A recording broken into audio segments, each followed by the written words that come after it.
Okay, so in this part of the lecture, we are going to start introducing organometallic chemistry.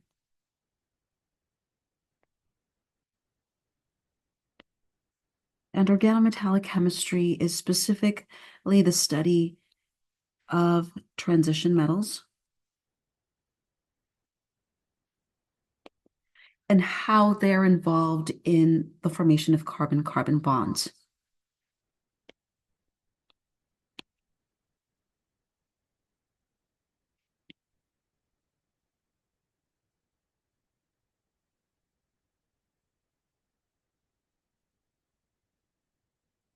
So what we're going to be looking at is really the D block in the periodic table.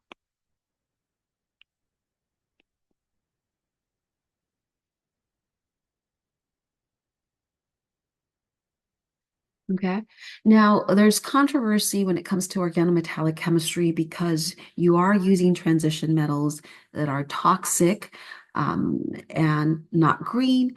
And so a lot of people don't think that organometallic chemistry is the way to go, but there really is a lot of chemistry out there that can't be done without transition metals. And so even though Evans oxazolidinones, Andy Myers, Dave McMillan's imidazolidinones are great, there's a lot of chemistry that still cannot be done without the help of transition metals. And so organometallic chemistry really exploded in the 90s and 80s because you were able to form carbon-carbon bonds that hadn't been formed before. And so what I'll do is provide a couple of examples that we will get into as the semester progresses. Okay. So examples of this. Probably one of the more popular examples is the formation of carbon sp2, carbon sp2 bonds. It's really difficult. And if you remember and go back to your catalog of Chem 24 and 124 reactions, we have formed carbon-carbon bonds, but we've never really formed carbon sp2 bonds. They're incredibly difficult to make. And an example of using transition metal chemistry is the Heck reaction. And the Heck reaction requires an aryl bromide, an alkene, palladium catalyst, a ligand, and a base. And again, we will go through every one of these reactions in detail. This is just an example of what transition metal chemistry can do. And what you form is the following product. And so please notice the new bond that's being formed. Carbon sp2s joined together by a single bond. And this is known as the Heck reaction, originally discovered by Richard Heck, who has now passed away at the University of Delaware. And the work was expanded by Aichi Negishi at the University of Purdue, who has also passed away, and Akira Suzuki, also at the University of Purdue. He hasn't passed away. In 2010, they won the Nobel Prize in Chemistry because of this transition metal chemistry. So 2010, all three won the Nobel Prize in chemistry. Clearly letting you know that transition metal chemistry is so important in organic chemistry. In our research group, we use Suzuki's cross-coupling reaction, which has allowed us to form a number of natural products. Another example of transition metal chemistry is the Ziegler-Natta reaction. which I'm sure you've all heard about, probably not learned the reaction or the mechanism, but you've heard of it because it's one way of forming polymers, and it's used for the synthesis of polymers, specifically the synthesis of plastic bags.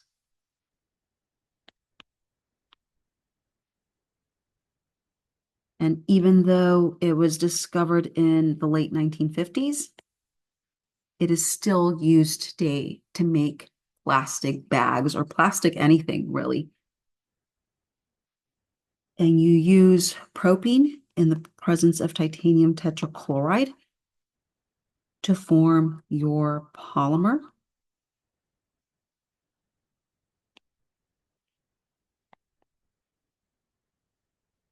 And I'll stop here. And so you can clearly see the new bonds that are being formed.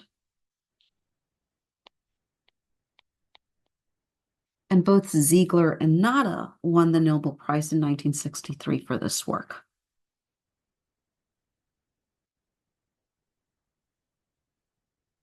Again, this is still how plastic bags are being made, even after decades of its discovery and them winning the Nobel Prize.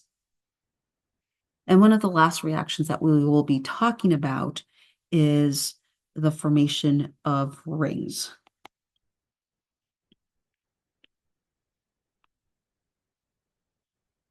And specifically the formation of rings that are greater or equal to 8 atoms. Okay. And this is work that was pioneered by Robert Grubbs at Caltech, who has now passed away and won the Nobel Prize in 2005.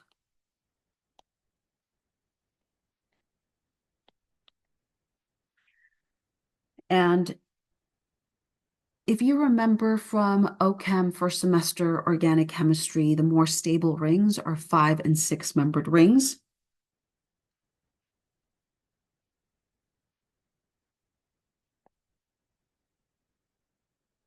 And they're the favored rings to form.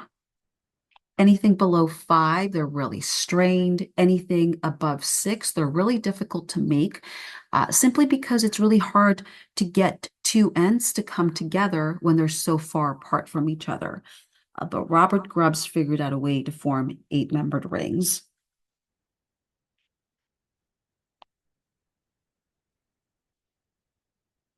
And he started with dyes, used a ruthenium catalyst, and was able to form 8-membered rings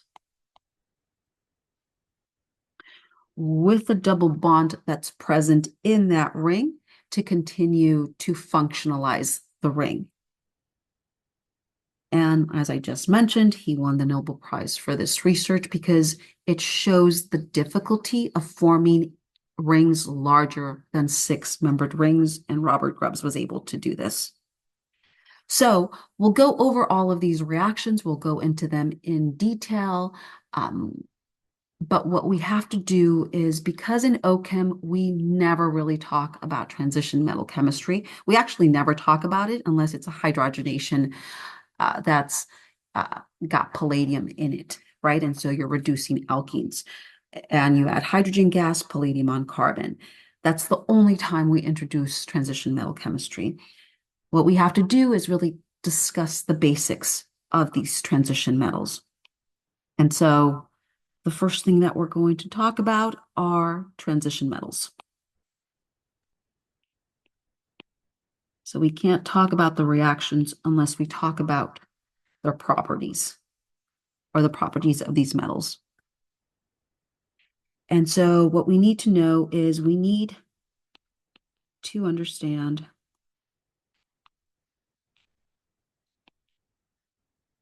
the electronic nature of transition metals.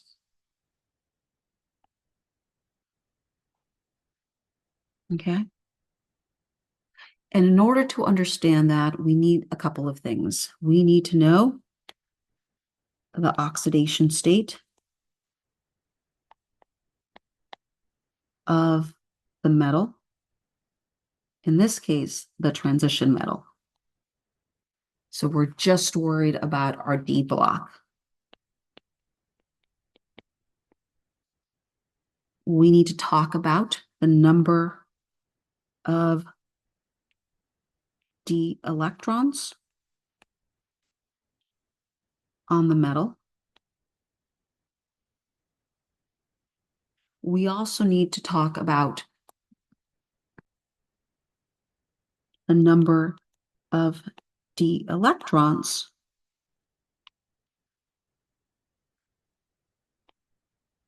in the oxidation state.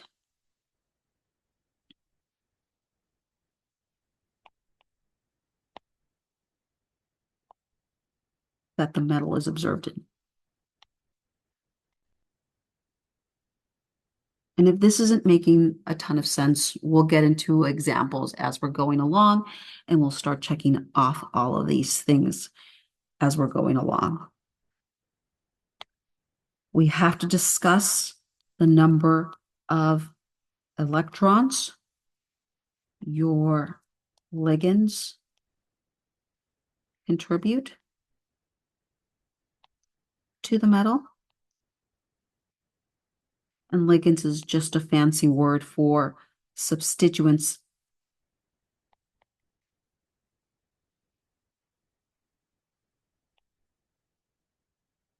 that are bonded to my metal.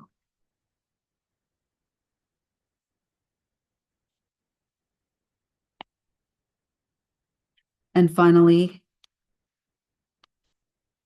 the availability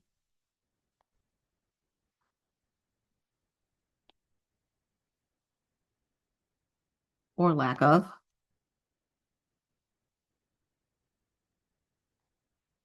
vacant coordination sites on the metal.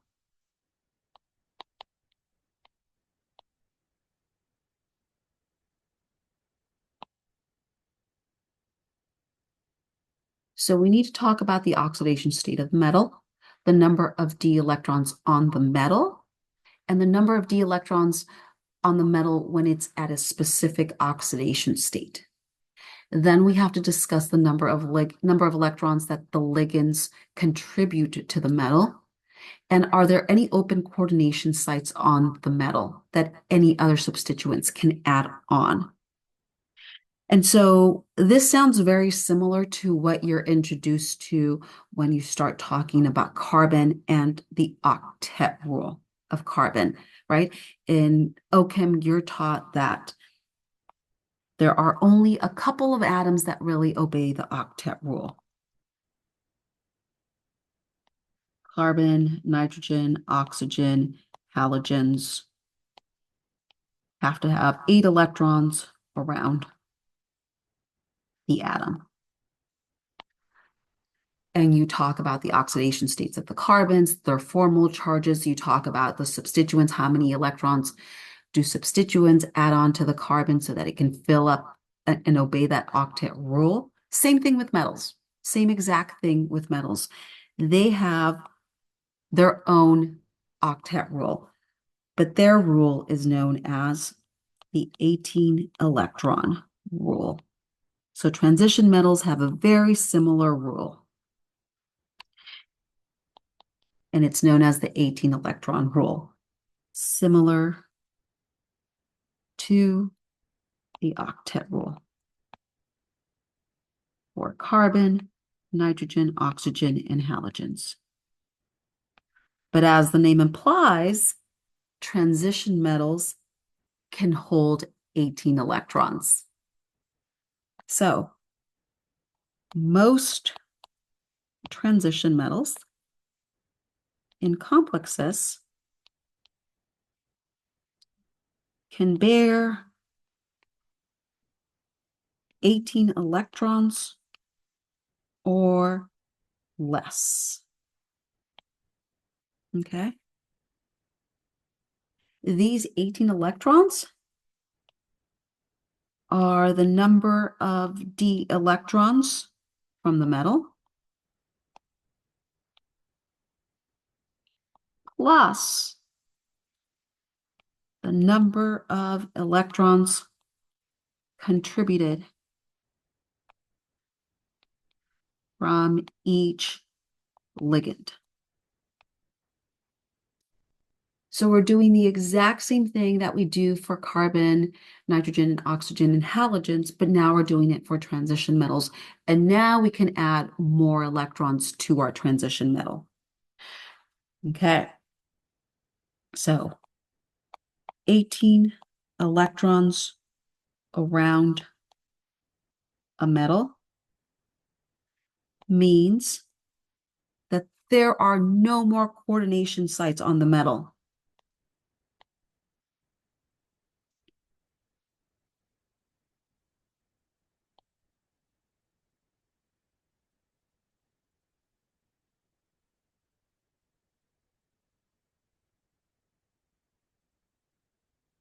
So it's just like the octet rule, right? Carbon cannot have more than 8 electrons. There's nothing more that can coordinate to carbon after it's met the octet rule.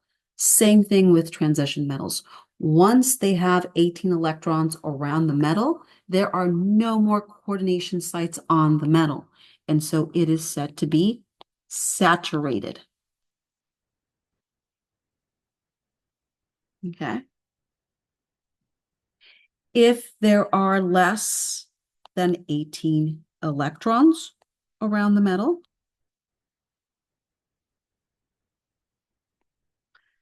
then there are vacant coordination sites.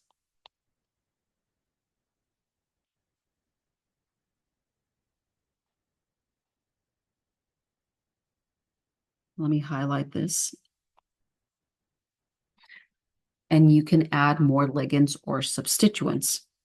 And the metal is said to be, or the complex is said to be, unsaturated.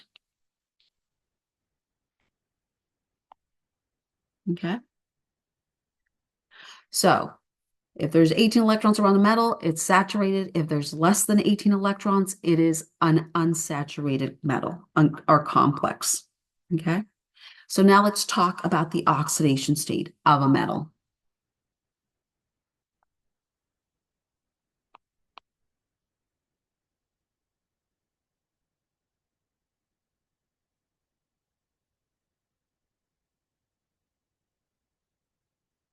And it might feel a little intimidating because we're not used to worrying about the oxidation states of transition metals, just our first and second column metals.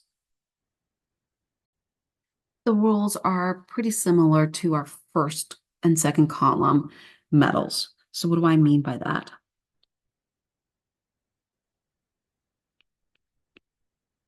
The charge on a metal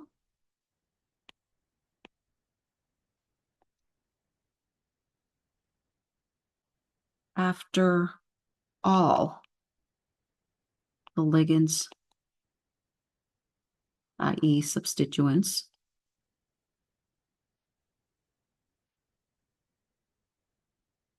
have been removed with electron pairs is the oxidation state of your metal.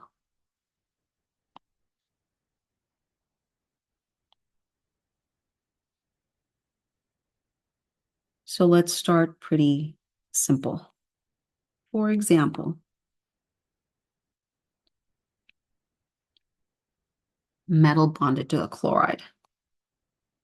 It can be a transition metal or it can be a first column metal. So this is what we're used to, sodium chloride.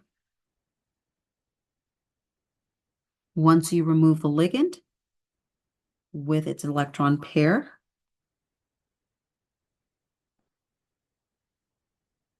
your metal is now a +1.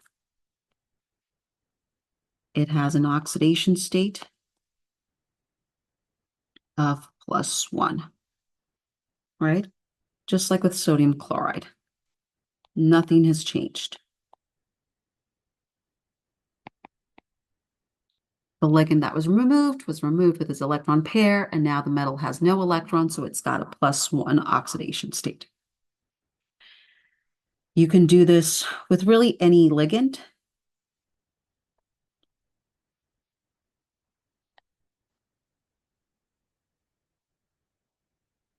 You remove it, you remove the ligand with its electron pair.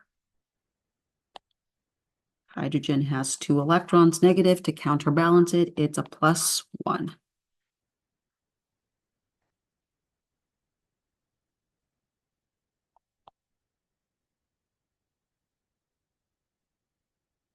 Okay. Let me continue doing more examples. We can have, for example, N-butylene, which we've talked about before. It's what we use for deprotonating. We talked about how N-butylene is a great nucleophile, a great base.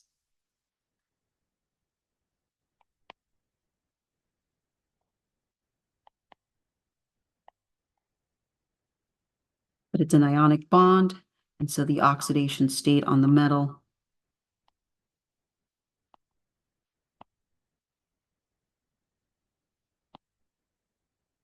is +1. The same thing with transition metals. If I have my butyl group on a transition metal, it doesn't matter. It's still a +1.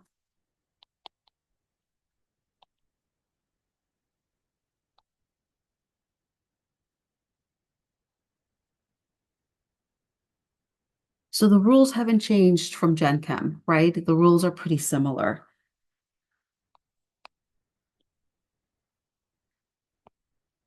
This is something that you're used to seeing.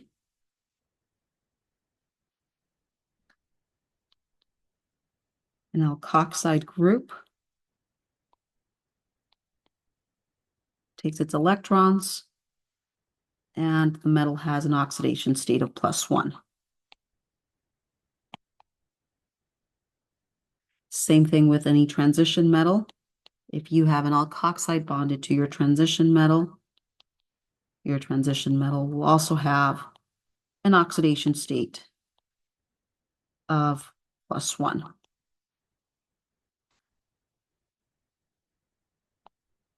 So very similar to what you've seen. Make sure you remember those rules. Those haven't changed from before. There are a couple of new substituents that you haven't seen before, and so let's go into those. New ligands, substituents.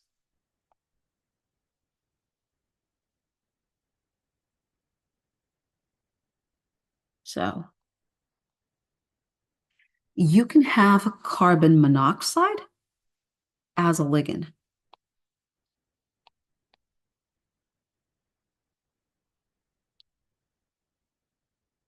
Okay.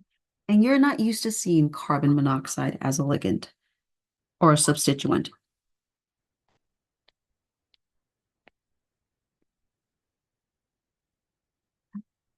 But just like before, if carbon monoxide is complexing to your metal, to your transition metal specifically, please notice that once you give the electrons to your oxygen, to your carbon, it is now negatively charged. Because these cancel each other out, your metal has a 0 oxidation state. This is a neutral ligand. So you have an oxidation state of 0. Okay. Let's do another example. You can also have triphenylphosphine or any phosphine ligand bonded to your metal. Once you give phosphine back its electrons, it becomes neutral. And since it's neutral, my metal has an oxidation state of 0. It doesn't have to counterbalance anything. So just like before, oxidation state of 0. Okay. Example. We can also have metals complexing to alkenes, or alkenes complexing to a metal. I apologize. So what do I mean by that? And they complex really differently than what we're used to seeing. And this is just an unsubstituted alkene. So these alkenes are made up of 4 electrons, right? The double bond, there's 4 electrons in there. And the way they complex to the metal isn't through the carbon, but it's actually through the double bond, through the pi bond. And it's not bonded to anything specifically. It just feels the electrons of that double bond. And so the electrons don't go anywhere. The electrons are just feeling the metal, and the metal's just feeling the double bond. And so when they come back to your double bond, they haven't gone anywhere really, right?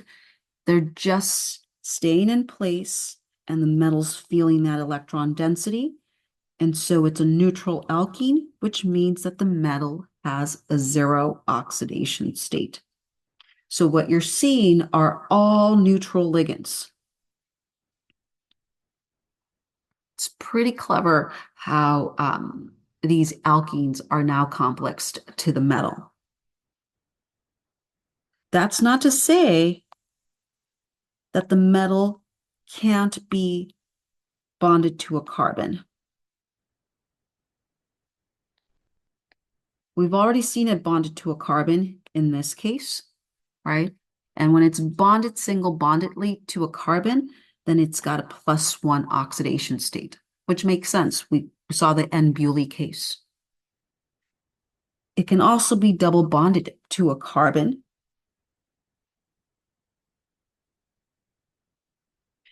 And just like before, the substituent takes its own electrons, but notice that we have now formed a carbene.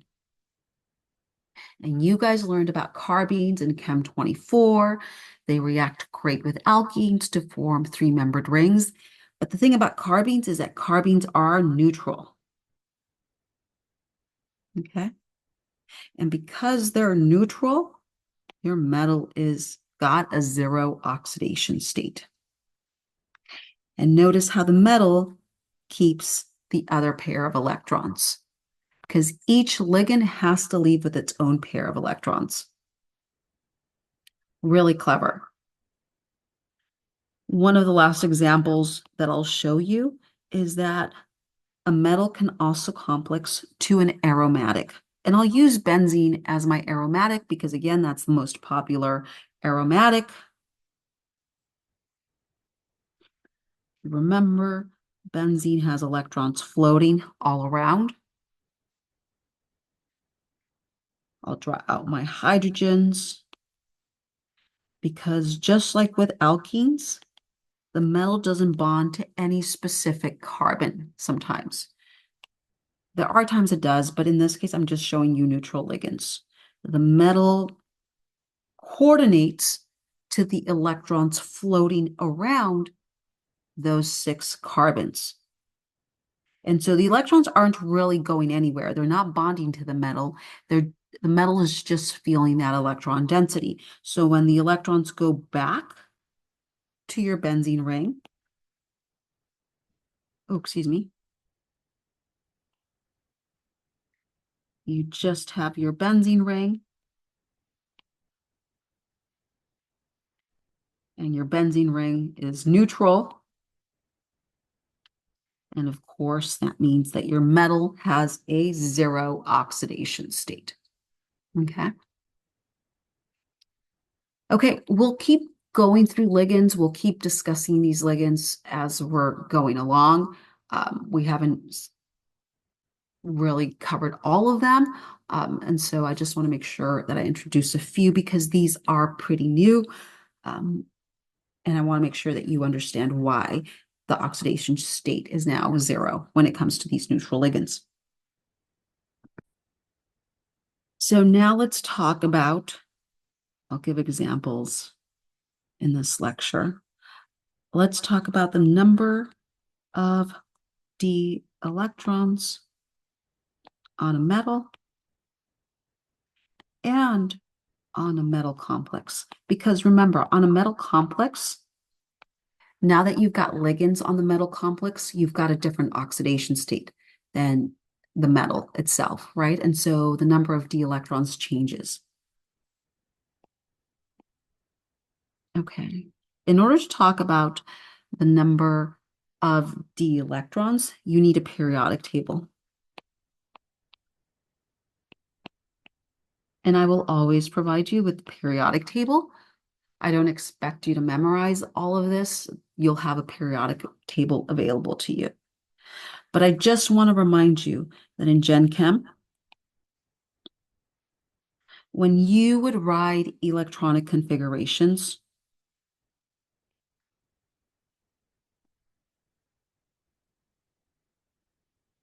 you would always, of course, start with 1s2, 2s2, 2p6, 3s2, 3p6, right?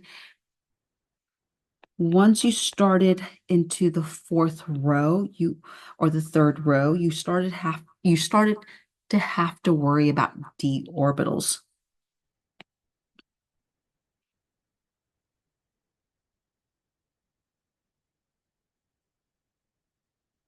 And because you started to have to worry about d orbitals, if you remember, there was a certain way you had to write this electronic configuration. Typically, your 4s2 came before your 3d10. Your s's always came before your d's. So in Gen Chem, s orbitals come before d orbitals. You always had to fill up your s orbitals first before your d orbitals. In organometallics,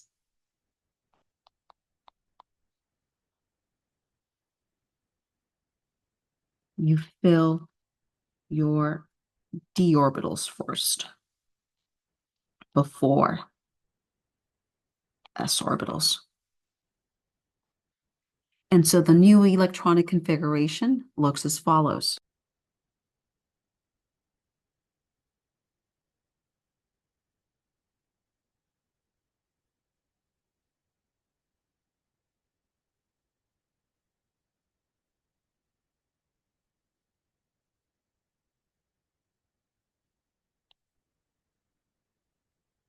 Please notice how my s's are right after my d's. And so it really helps to simplify the d block.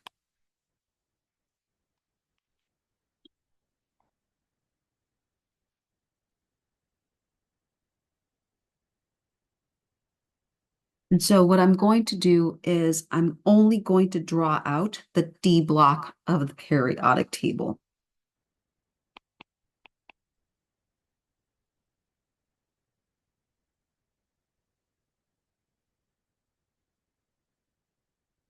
I'm no longer worried about group 1, group 2, group 3, halogens, Nobel gases. And so if you look at your block, I'm going to go ahead and draw out the atoms for each one. Let me move this, so it might take me a little bit.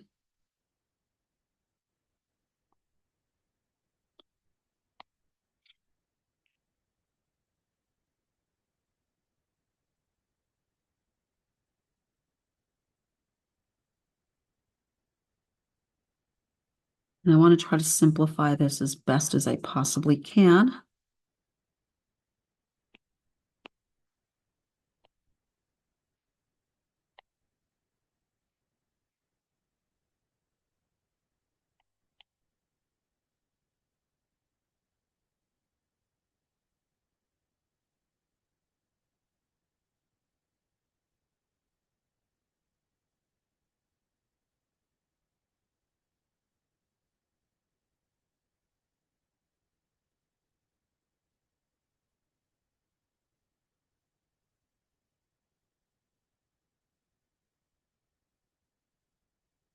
So this is all of my transition metal elements, right? I'm not talking about lanthanides. Um, it's just transition metal chemistry, or excuse me, transition metal elements. It's just the D block, and that's it. And so please note that this is group 3, 4, 5, 6, 7, 12. Okay.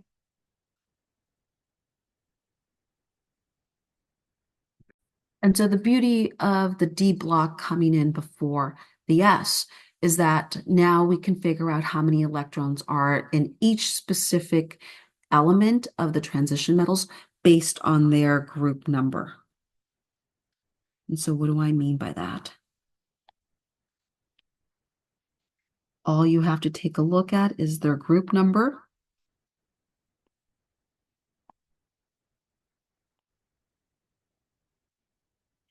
And that will give you the number of D electrons, because it's the D electrons that get filled up first. And these are the valence electrons. These are the electrons that participate in bonding with ligands.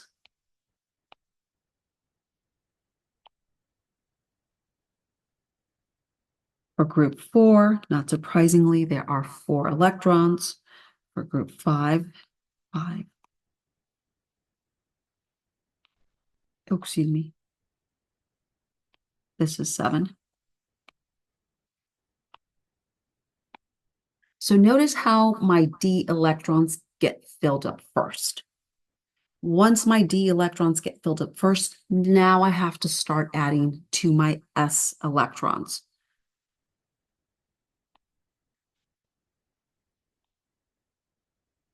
Now the numbering, i.e. the 4D10, 5S1 really depends on what row you're on, right?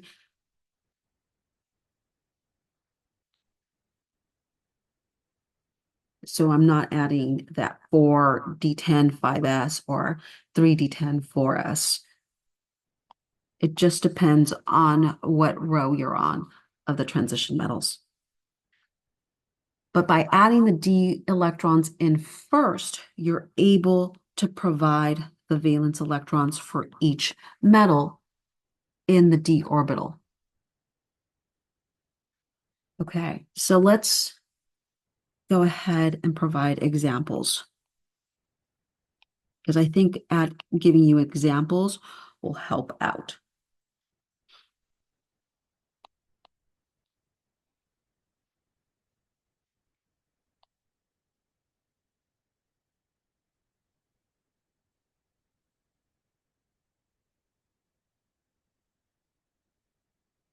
Okay, so we've got the following structure.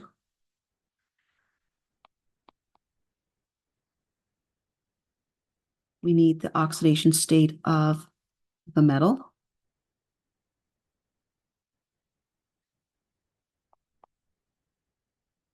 We need the number of D electrons.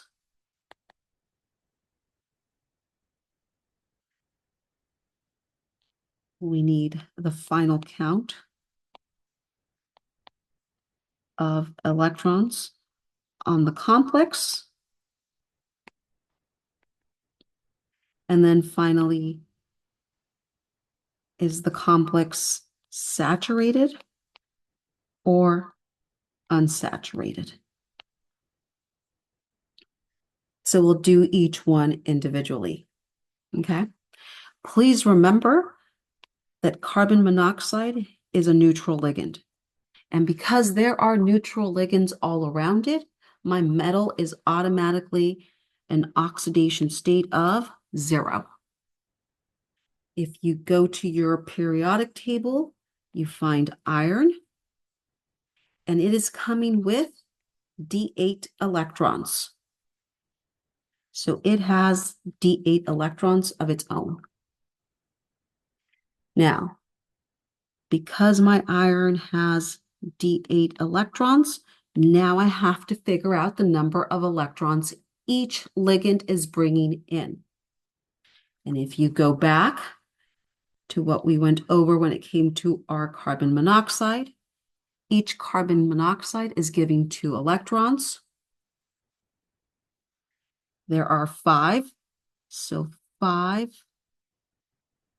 carbon monoxides with 2 electrons each is 8 plus 10 for a total of 18 electrons in my complex, which means that my molecule is saturated. Okay. Let's do another problem.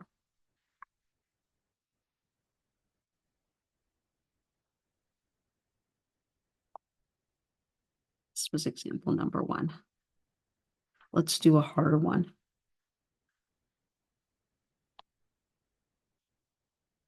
At the same ligands.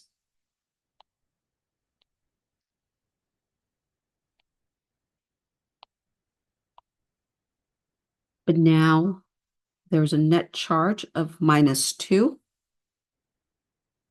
So we want to answer the exact same questions that we did before. Oxidation state of my metal.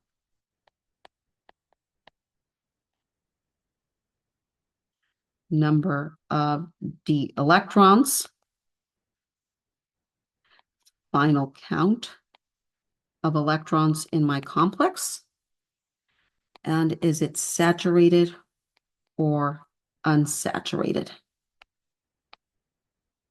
Okay.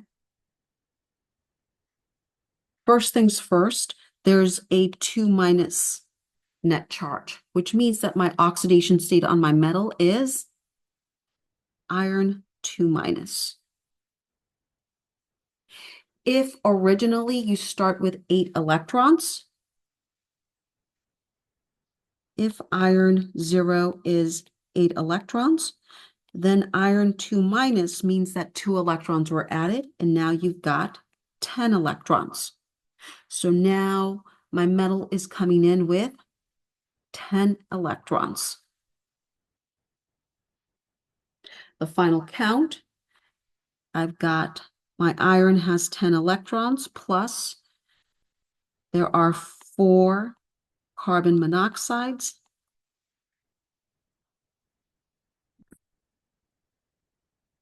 I have a total electron count of 18 electrons, which means that this molecule is also saturated. Okay. Let's do another example.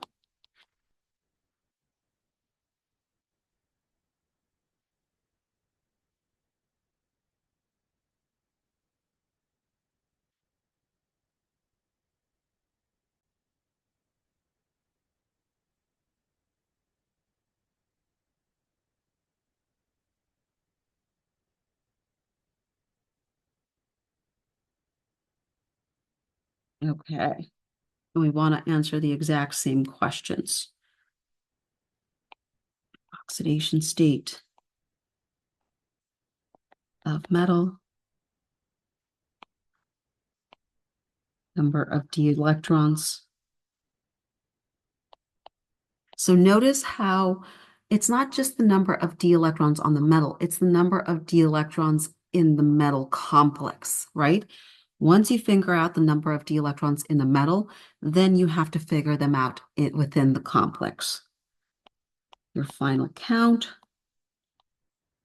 And then, of course, is your complex saturated or unsaturated?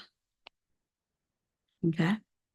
So if we go up to our makeshift periodic table, we've got ruthenium. Ruthenium, when it's got a 0 oxidation state, is D8. But in this case, once all of these are removed, remember, carbon monoxide is neutral, but these bromides are anionic, which means that now I have ruthenium 2 plus. Each bromide is a -1. So now I have D6 electrons because I'm removing 2 electrons. From ruthenium, I have D6. I've got 3 carbon monoxides. And I have 2 bromides that are each bringing their electrons. My total count is 6 plus 6 plus 4 is 16 electrons. It is now unsaturated. Okay. Notice that I now have a vacant coordination site. Okay. Okay, I just want to finish up one last thing, and we can also do an example to this.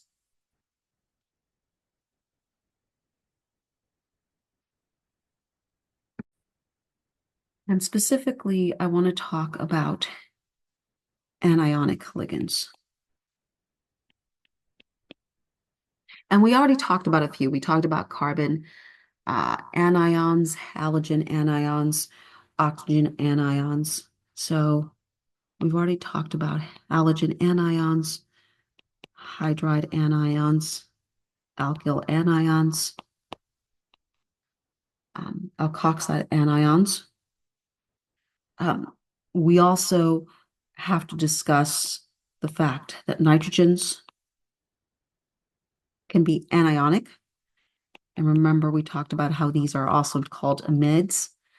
And so if these are bonded to a metal, the metal now has an oxidation state of 1. But now I want to talk about aromatic systems.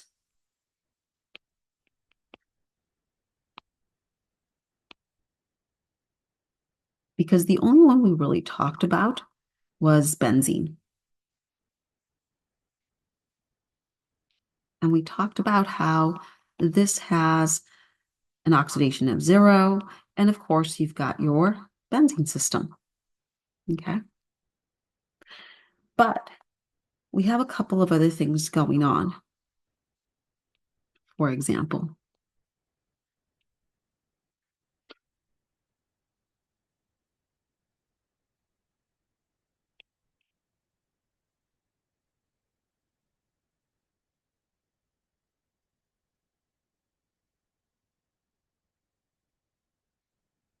these 2 molecules, okay,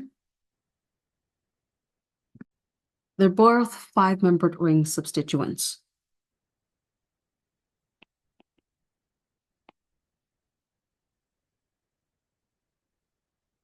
Okay. Now here's the thing. In this case, the metal is bonded to a specific carbon. Okay. And so the substituent is donating 2 electrons. Okay.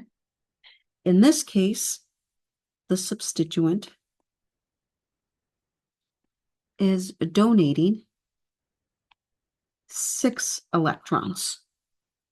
Because notice how the metal is bonded to the inside of the ring.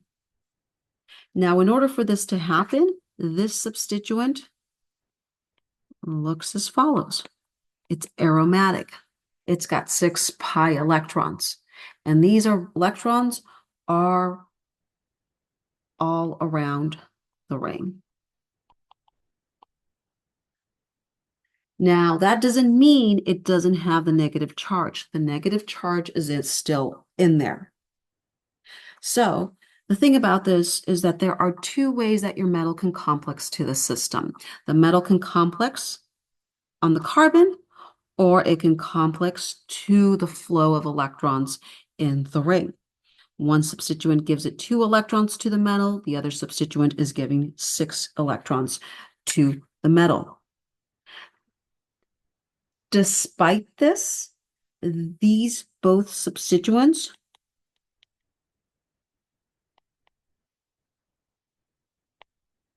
have a -1 charge. Okay. That -1 charge hasn't changed, whether it's bonded to the metal or it's coordinating to the ring. Because notice that regardless of there being resonance, it's still a minus. So that charge hasn't changed. And so to denote this, we need to denote this as hapticity with an eta.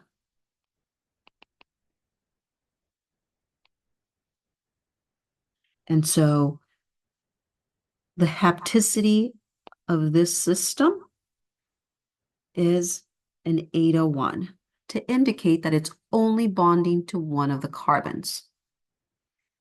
The hapticity of this system is eta 5 to suggest that it's bonding to all of the 5 atoms where the electrons are rotating around.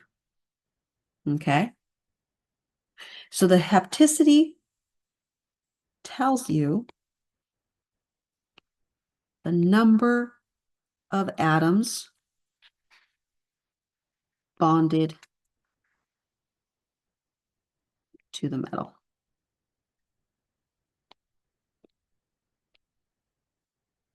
The charge is still the same for both substituents. The charge doesn't change.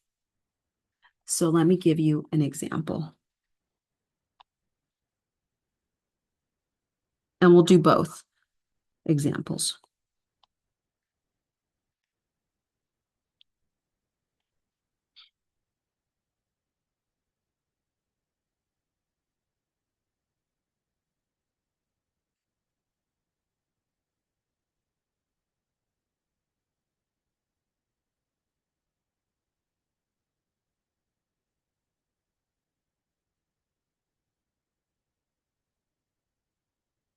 Okay.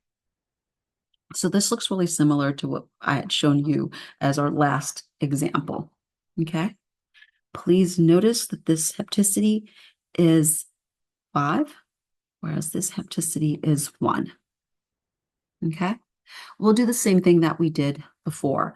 We'll figure out oxidation states of the metal. Oxidation state of metal, number of d electrons, total count, and is it saturated or unsaturated? Okay. And we'll do it for both molecules. Again, just as before, ruthenium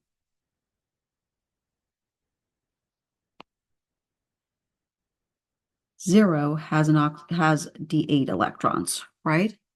In this case, if you give the electrons back, it has an oxidation state of 2 plus D6. Same thing over here. Ruthenium, when it has an oxidation state of 0, is D8. But again, it is, 2 plus, so it is D6. Notice that the oxidation state hasn't changed, regardless if it's eta 1 or eta 5. Doesn't matter. The oxidation, the hapticity has changed, but the oxidation state hasn't. Okay. Now we have to figure out the number of not only d electrons, but now the total count. Okay. In this case, ruthenium is coming in with 6 electrons, 2 carbon monoxides, 1 bromine, and my ring is coming in with 6 electrons. 6 electrons from ring. Remember, When the metal is bonded to the entire ring, it is donating 6 electrons. And so the total number of electrons is 6 plus 4, 10, plus 2 and 6 is 18 electrons, which is saturated. Okay. If we look at our other molecule, the total electron count is D6 plus 2 carbon monoxides, 1 bromine, and only 2 electrons from the ring. Okay. That gives us a total of 6 plus 4, 10, plus 2 for the bromine and 2 for the ring is 14 electrons. So this is an unsaturated system. So the hapticity doesn't have to be the same, but the oxidation state is the same. Okay, which means that the number of d electrons is the same for both systems. Okay. You see the hapticity in these rings. So we're still talking about hapticity.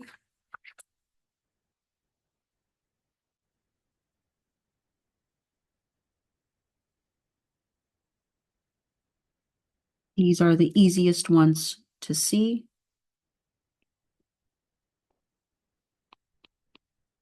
You can also see it in allylic substituents.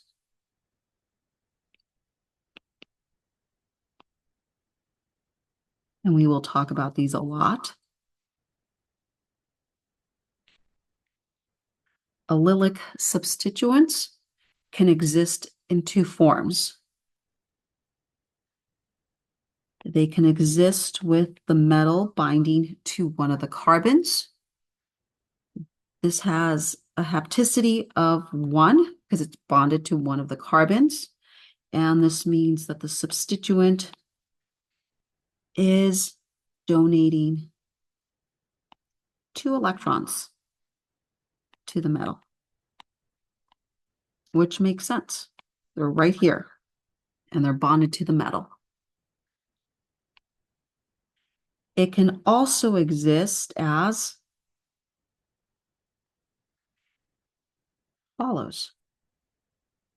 Because my allylic system has resonance, those electrons can flow all around the 3 carbons.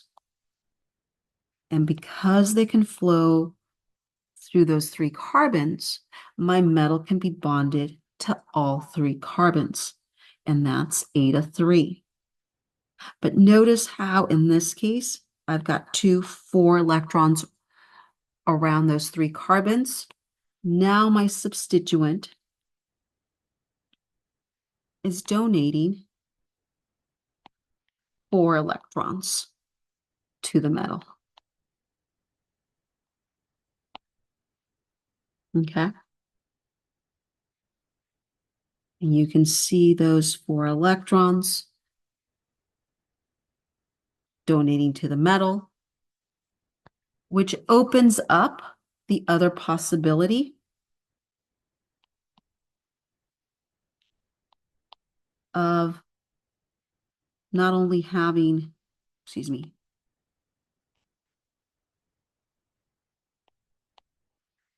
these as my only 2 possibilities, but I can also have the allylic version where it's bonded to 3 electrons. So this is eta 1, this is eta 5, and this is eta 3, where this structure is donating 4 electrons, this is donating 6 electrons, and this is donating 2 electrons. So now the substituents become important, right? Because the substituents are what's donating to the metal. It has to satisfy the 18 electron rule around the metal. It's either saturated or unsaturated. It will never be an odd number of electrons.